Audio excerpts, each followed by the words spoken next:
students, myself Khyati Vyas from JMP English Medium Saraswati Group of Education. Today I am conducting this session for grade 5. Subject is SS.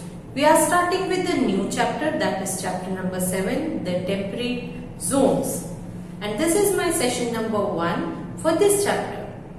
So in our previous chapters, that is our Earth, the imaginary lines, latitudes and longitudes, movements of the Earth, then the temperature zones, then the equatorial forest region, the hot deserts, and now the temperate zones.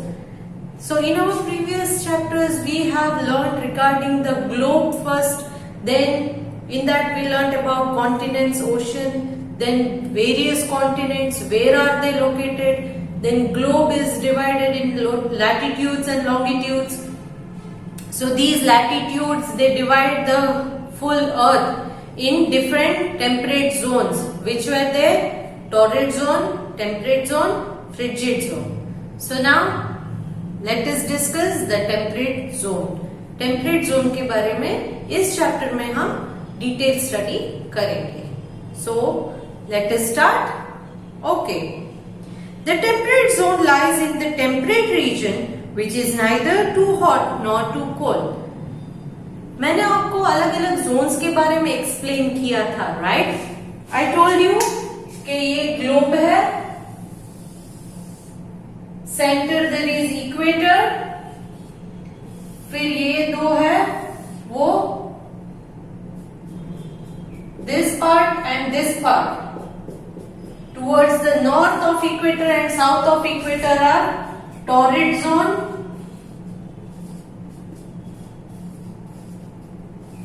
torrid zone extremely hot होते हैं because they are near to the equator. After torrid zone here we are having temperate zone.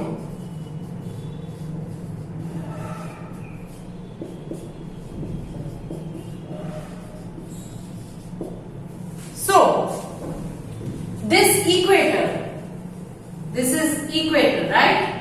अब इस equator के दोनों तरफ temperate Jones हैं, but सबसे पहले इक्वेटर के बाद आता है वो है टॉरिड जोन, जो एक्सट्रीमली हॉट रहता है. I'm sorry. Torrid zone, I told you that there is very little difference between summer and winter. Correct, summer और विंटर में ज्यादा डिफरेंस नहीं होता है. बट टेम्परेट जोन में जैसे ही आप आते हो, टेम्परेट जोन में क्या होता है, इक्वेटर से थोड़ा डिस्टेंस आपका दूर होते जा रहा है. Correct, the distance from the equator is increasing. As the distance increases the heat also increases, क्योंकि यहाँ पर स्लैंटिंग रेज ऑफ सन आती है. तो इस वजह से टेम्परेट जोन जो है वो नाइदर टू हॉट, बहुत हॉट नहीं रहता है क्योंकि इक्वेटर से दूर है, मगर यहाँ जो पोल्स है, नॉर्थ पोल एंड ये नीचे का south pole, north pole south pole, ये फ्रिजिड जोन है.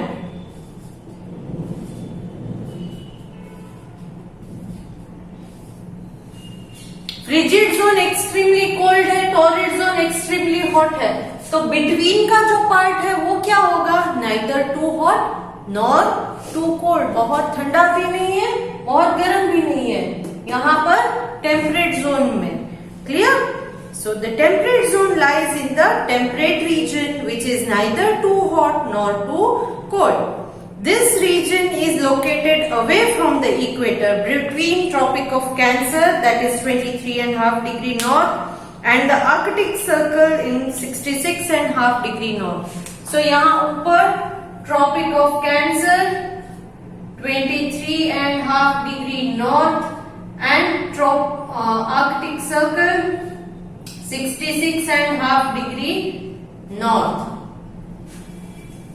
So ये टेम्परेट जोन कहां से है, Tropic of Cancer 23.5 degree north to Arctic Circle 66.5 degree north. और नीचे साउथ में कहां पर आएगा, it is 23, that is Tropic of Capricorn 23.5 degree south to Antarctic Circle, I'm sorry, yes, Antarctic Circle that is 66.5 degree south.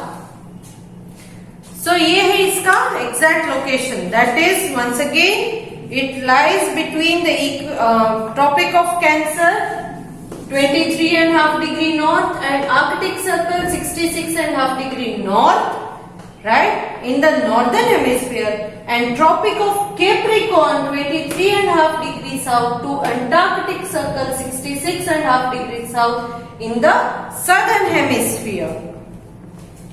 These regions are known as the grasslands. इस region को, that is temperate zone के जो regions है उसे grassland भी कहा जाता है. क्या कहा जाता है? Grassland. You have to remember this word. The other name of grassland is temperate zone. And what is other name of temperate zone?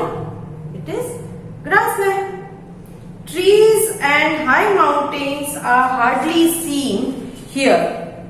इसे ग्रासलैंड क्यों कहा जाता है? क्योंकि यहाँ पर ट्रीज ज्यादा नहीं है, माउंटेन्स भी ज्यादा नहीं है. ट्रीज नहीं है तो भी ग्रासलैंड क्यों कहा जाता है? ट्रीज तो नहीं है तो ग्रासलैंड क्यों कहा जाता है? These grasslands are known by different names in different countries.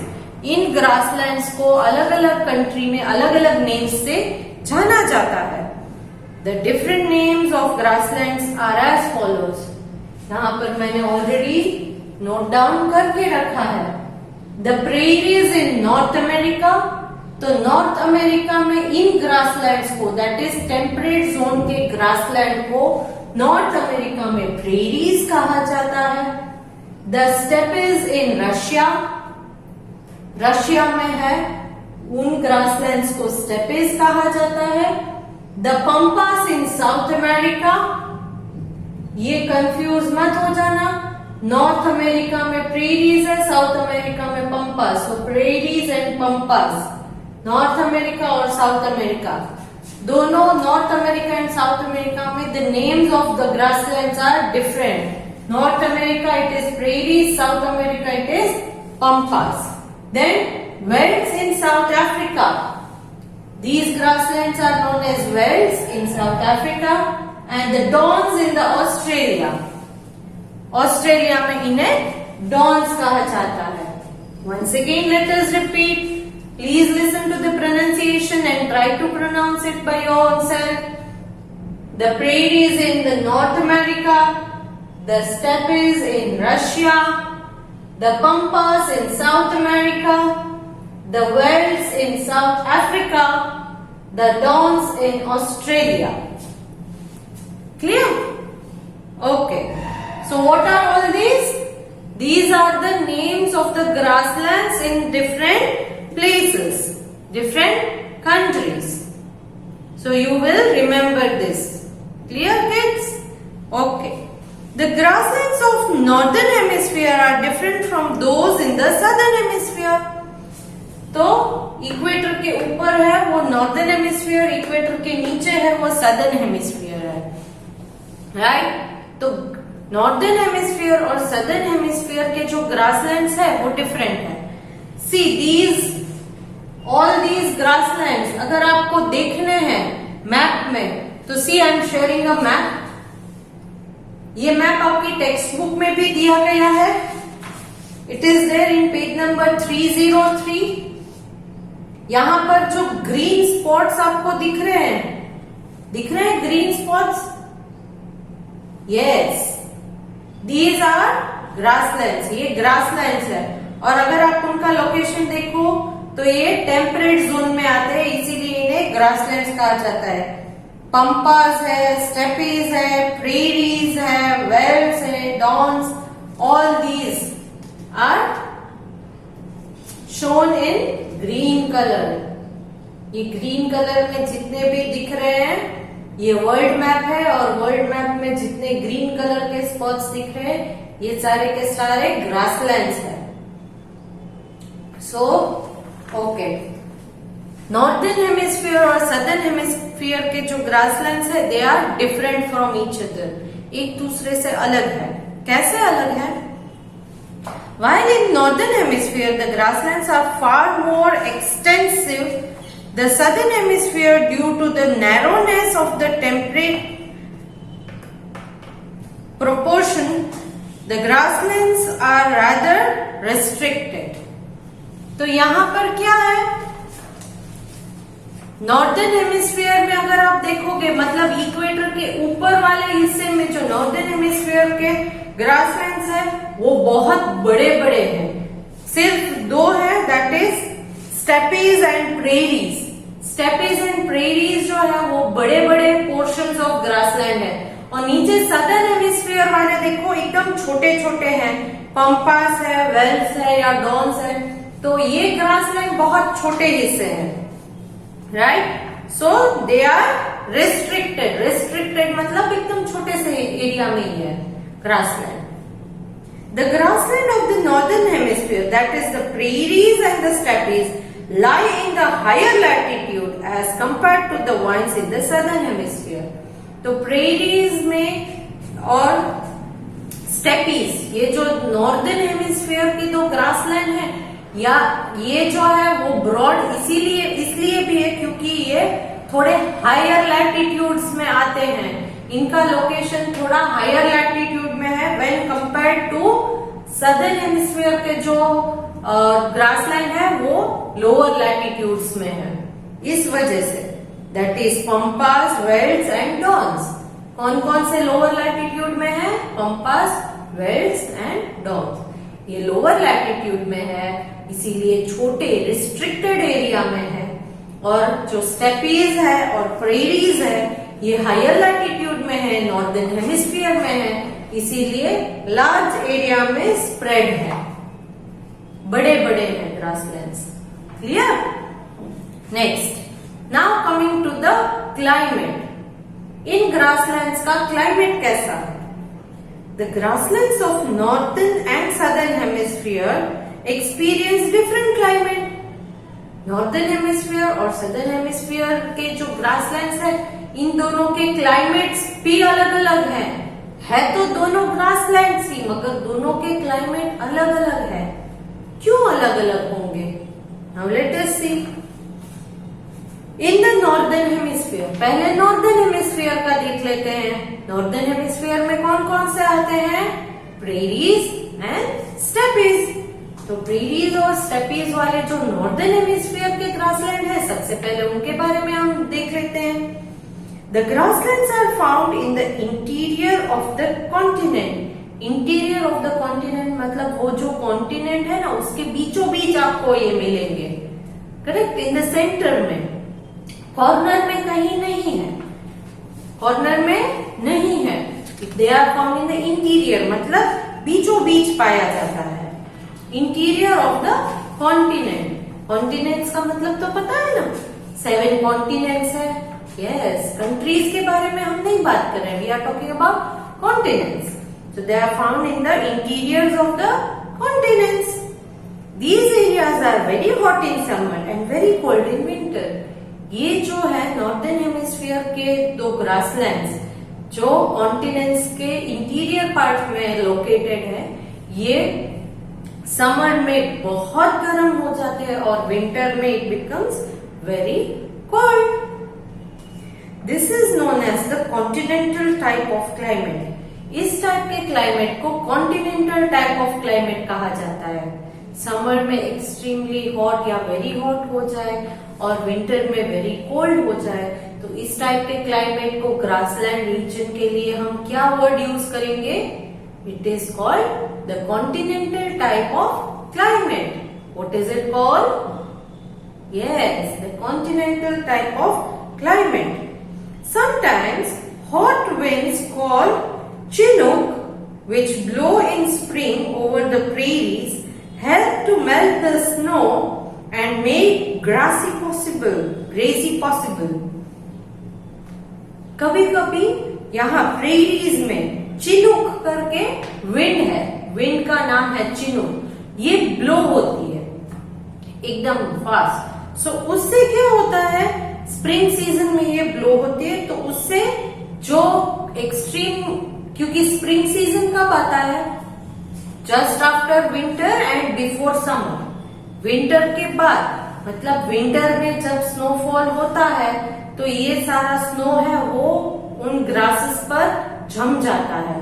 तो जब ये चिनूक नाम की जो विंड ब्लो होती है तो उससे क्या होगा, ये स्नो मेल्ट होगा। क्या होगा, मेल्ट होगा।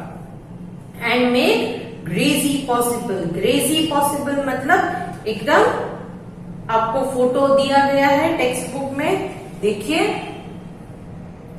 दिख रहा है, यस। सो इस टाइप का आपको एक लुक उसमें दिखाई देगा। Clear? Now next, in the southern hemisphere, northern hemisphere का हो गया है। सदर्न हेमिस्फीयर के ग्रासलैंड है, कौन कौन से सदर्न हेमिस्फीयर के grassland? The Pampas, the velds और डॉन्स। कौन कौन से हैं? Pampas, velds and dons. ये दो जो है ये नॉर्दर्न हेमिस्फीयर के हैं और ये तीन जो है वो सदर्न हेमिस्फीयर के हैं। ओके, सो नॉर्दर्न हेमिस्फीयर के प्रीरीज और स्टेपीज के बारे में हमने ऑलरेडी जान लिया कि टेम्परेचर, क्लाइमेट वहां का कैसा है। Very hot in summer, very cold in winter, and wind जो स्प्रिंग सीजन में ब्लो होती है उसे क्या कहते हैं? Chinook. Chinook. Okay, so now talking about the southern hemisphere, मतलब इक्वेटर के नीचे वाला हिस्सा सदर्न हेमिस्फीयर। सो यहाँ पर the Pampas in South America, velds in South Africa and Downs in Australia, ये तीन ग्रासलैंड्स सदर्न हेमिस्फीयर के हैं।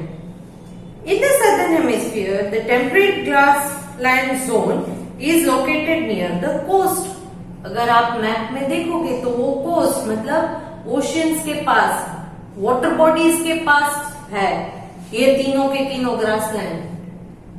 Correct? Now as a result here the climate is moderate, क्योंकि हमने ऑलरेडी सीखा था, ऑलरेडी हमने ये इंफॉर्मेशन जान ली थी कि कोस्टल रीजन जो होता है वहां पर मॉडरेट क्लाइमेट होता है। क्यों? क्योंकि मैंने आपसे बोला था कि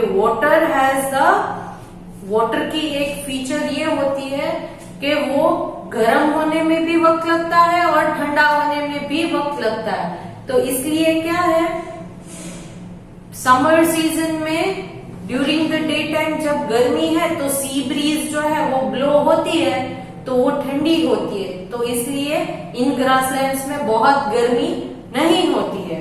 और विंटर सीजन में जो है वो पानी जो ऑलरेडी गर्म हो गया वो जल्दी से ठंडा नहीं होता है, इसीलिए वो पानी जब उसकी ब्रीज ब्लो होती है तो वो उसको, उस एरिया को बहुत कोल्ड होने नहीं देता है। Correct? So that is why ये तीन जो ग्रासलैंड्स है, कौन कौन से?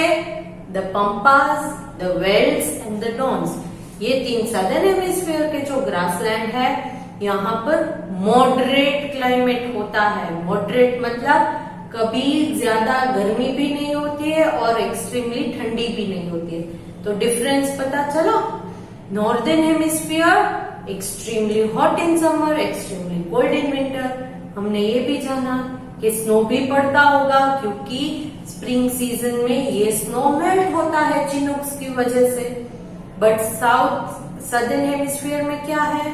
सदर्न हेमिस्फीयर में मॉडरेट टेम्परेचर है, that is neither too hot nor too cold. So as a result here the climate is moderate. This means that it is neither very hot nor very cold. Also in the winter months the sea has a moderating influence on the climate. Winter के महीने जो है उसमें भी क्या होता है कि मॉडरेटिंग इफेक्ट आ जाता है क्लाइमेट के ऊपर, क्योंकि जो सी का पानी है वो ऑलरेडी समर सीजन में गर्म हो चुका है तो उसे ठंडा होने में बहुत टाइम लगता है, जिसकी वजह से विंटर के मंथ्स में भी ये सी के ऊपर से जो ब्रीज या विंड ब्लो होकर आती है ना वो इस रीजन को बहुत ठंडा होने नहीं देती है, क्योंकि वो जो ब्रीज ब्लो होकर आती है वो गर्म पानी के ऊपर से आती है तो इसकी वजह से वो थोड़ी वार्म रहती है। तो जो वार्म ब्रीज या वार्म विंड ब्लो होती है ग्रासलैंड्स के ऊपर से, उसकी वजह से इन ग्रासलैंड्स में इतनी ठंडी नहीं होती है, करेक्ट, क्योंकि विंड जो है वो वार्म है, इसीलिए ठंडी कम हो जाएगी। The climate is very pleasant through out the year, और पूरे साल क्लाइमेट एकदम प्लेजेंट ही रहता है, मतलब गर्मी भी नहीं ठंडी भी नहीं, तो very nice. The climate which you can enjoy, which is very good, it is called pleasant. Pleasant मतलब मजा आने जैसा क्लाइमेट होता है सदर्न हेमिस्फीयर के ग्रासलैंड्स में। नॉर्दर्न हेमिस्फीयर के ग्रासलैंड में हमने क्या पढ़ा था? नॉर्दर्न हेमिस्फीयर के ग्रासलैंड में एक्सट्रीमली हॉट इन समर और एक्सट्रीमली कोल्ड इन विंटर हो जाता है, बट सदर्न हेमिस्फीयर में ऐसा होता नहीं है। नाउ चिनूक्स के बारे में इंफॉर्मेशन दी गई है। Chinook wind are so named because they came from the land of the Chinook Native Americans, which lie to the west of the Rocky Mountains. Chinook winds, ये नाम क्यों दिया गया है? They are named because they come from the land of Chinook, that is Native Americans. Chinook जो place है native Americans की, उस तरफ से, उस डायरेक्शन से वो विंड ब्लो होकर आती है, विच लाइज, ये नेटिव अमेरिकन का चिनूक नाम का प्लेस कहां पर है? Which lies to the west of the Rocky Mountains. Rocky Mountains जो है, रॉकी माउंटेन्स नॉर्थ अमेरिका में, वहां उसके वेस्टर्न पार्ट में चिनूक नाम का नेटिव अमेरिकन का प्लेस है, और उस डायरेक्शन से विंड ब्लो होकर आती है, इसी वजह से इस विंड का नाम चिनूक विंड्स है। क्या है? Chinook winds. चिनूक का मीनिंग क्या है? Chinook means warm dry wind that blow down the east side of the Rocky mountain in North America at the end of the winter. Winter खत्म होते होते north America के Rocky Mountains जो है, वहां से वो विंड ब्लो होके जो नीचे, ये विंड थोड़ी वार्म होती है एंड ड्राई होती है, तो रॉकी माउंटेन्स के वेस्टर्न पार्ट में से जो ब्लो होके ईस्ट की तरफ आती है, ब्लो डाउन द ईस्ट की तरफ नीचे ब्लो होकर आती है, उस विंड को चिनूक कहा जाता है। वो वार्म और ड्राई विंड होती है। यहाँ पर आपको 2 MCQs भी दिए गए हैं टेक्स्ट बुक में। The grasslands of North America are known as dash. North America के ग्रासलैंड्स को क्या कहा जाता है?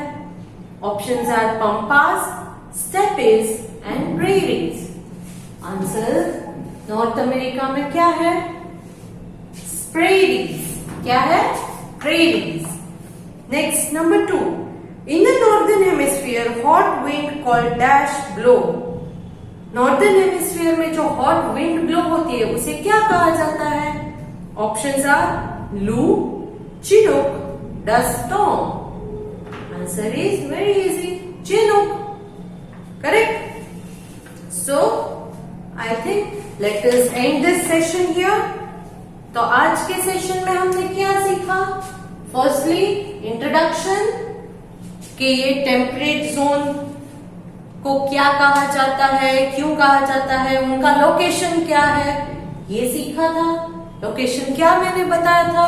They are located from Tropic of Cancer 23.5 degree north and Arctic Circle 66.5 degree north के बीच में है, and towards the south southern hemisphere में 23.5 degree south, that is Tropic of Capricorn से लेकर 66.5 degree south Antarctic Circle के बीच में पाए जाते हैं। नॉर्दर्न हेमिस्फीयर में 2 है ग्रासलैंड। टेम्परेट जोन को ग्रासलैंड भी कहा जाता है। नॉर्दर्न हेमिस्फीयर में 2 ग्रासलैंड्स हैं। कौन कौन से हैं? The prairies in North America and steppes in Russia. ये 2 नॉर्दर्न हेमिस्फीयर के ग्रासलैंड है, और ये बहुत वास्ट एरिया में स्प्रेड है। They lie in between the continent, inside the continent, inner part of the continent में है। हेमिस्फीयर में 3 ग्रासलैंड्स है। The Pampas in South America, Wales in South Africa, Dons in Australia. But they are very small, narrow, और restricted area में ही spread है। Temperate, then we discuss the climate. Climate के बारे में हमने सीखा कि climate in both the portions, that is northern hemisphere के ग्रासलैंड और सदर्न हेमिस्फीयर के ग्रासलैंड में क्लाइमेट अलग अलग है। Northern hemisphere extremely hot in summer, extremely cold in winter. And Chinook नाम की जो विंड स्प्रिंग सीजन में ब्लो होती है, कहां से ये विंड आती है? रॉकी माउंटेन्स के वेस्टर्न पार्ट में से। रॉकी माउंटेन कहां पर है? नॉर्थ अमेरिका में। सो वहां से ब्लो होकर ये विंड आती है। ये वार्म एंड ड्राई विंड होती है, उससे यहाँ का स्नो मेल्ट होता है। देन सदर्न हेमिस्फीयर में क्लाइमेट कैसा है? ग्रासलैंड एरिया में, because they are located near the coast, they are having moderate type of climate. Moderate मतलब neither too hot nor too cold. तो these are the things which we discussed in this session. In next session we will discuss the plant life, animal life and the human life in temperate zone. So next session में हम plant life, animal life और human life के बारे में discuss करेंगे। Along with this video I am sending a PDF which is worksheet fill in the blanks based. Hope you go through the chapter from your textbook, find the answers yourself and fill the blanks.